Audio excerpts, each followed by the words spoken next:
We continue to follow developments out of Venezuela, where just over 24 hours ago, Venezuelan President Nicolas Maduro and his wife were captured and flown out of the country amid a large-scale strike by the U.S. President Trump gave the final mission approval just before 10 p.m. Friday night. Here's the very latest this morning. The White House posted this new video of what appears to be Maduro in federal custody as he arrived at the Metropolitan Detention Center in Brooklyn. He had been indicted by a federal grand jury on narco-terrorism charges, and now we're learning both he and his wife could face a judge as soon as tomorrow. Air travel restrictions around the Caribbean have been lifted this morning. Now, we have continued team coverage this morning on everything that's happened, plus reactions from right here at home. We begin with Christian Benavides in Miami. Former Venezuelan leader Nicolas Maduro and his wife Celia Flores stepped onto American soil chained and shackled, surrounded by a small army of federal law enforcement. Maduro will be held at New York's infamous Metropolitan Detention Center in Brooklyn. Newly unsealed criminal charges against Maduro and his wife allege Maduro abused his position of trust and engaged in corruption for a quarter century. Maduro remained in power and waged a ceaseless campaign of violence, terror, and subversion against the United States of America, threatening not only our people, but the stability of the entire region. The Justice Department also links Maduro's alleged conspiracy to the Venezuelan gang Tren de Aragua, which allegedly engaged in extortions, kidnappings, murders, and other crimes. Capturing Maduro was an audacious snatch-and-grab operation in Venezuela in the early hours of Saturday morning. A swarm of U.S. military helicopters, special forces units known as the Night Stalkers, descended on Caracas.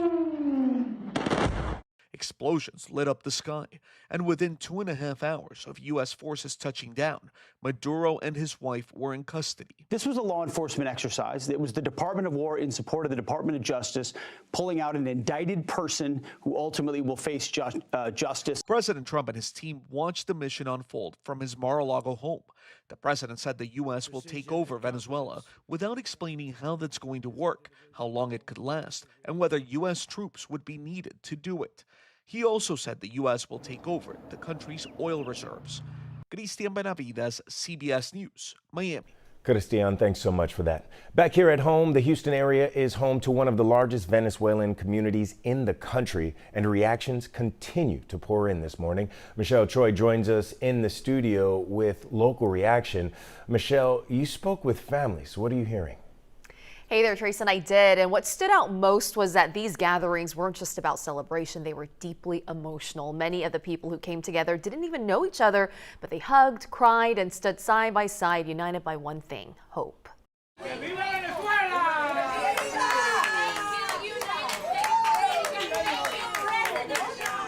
Yeah, you can hear it there. Cheers and celebration erupted as word spread of President Nicolas Maduro's capture outside a popular Latin market in Katy, affectionately known as Venezuela. Houston is home to the second largest Venezuelan population in the country. Now, what started as a small gathering Saturday morning quickly grew into an emotional all-day show of unity for Houston's Venezuelan community. As the hours passed, the crowd continued to grow. Families arriving with flags, sharing laughter, hugs, and tears. Many told us this moment represents something they never thought they'd see: hope of returning home, reuniting with loved ones, and finally turning the page after years of uncertainty. Today what we're seeing is we're going to get our families back. Many of the people will return. I will be able to visit Venezuela again, which is something I haven't done in the last 14 years. It's amazing. I never thought that I would see this happen. It's the biggest feeling ever. I'm grateful and thankful and hopeful this is happening. Yeah, and for some families we spoke with, the joy is also mixed with uncertainty. Questions, of course, remain about what happens next in Venezuela. They tell us they are watching closely and hoping this moment leads to lasting stability. Treason.